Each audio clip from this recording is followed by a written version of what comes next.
Hello friends, welcome to the Tech Design channel. So friends, today I will talk about AFOX Blower Style GeForce RTX 4080. So friend, AFOX introduced its first RTX 4080 graphics card, and the card features an identical lower design to the RTX 4090, sporting a blower style design. What's interesting is that NVIDIA has effectively discontinued its RTX 4080 cards, replacing them with super models, and the new cards are not only faster but also cheaper. So seeing a new RTX 4080 event 2 months after the super release is quite interesting.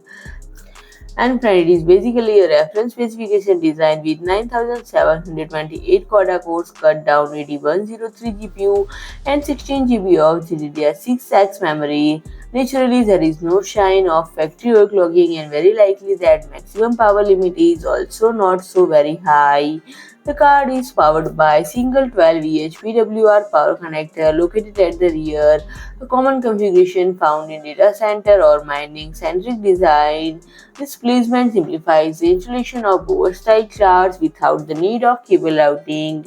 And friend, if you like my video, please do like, share and comment, and don't forget to subscribe my channel and press the bell icon.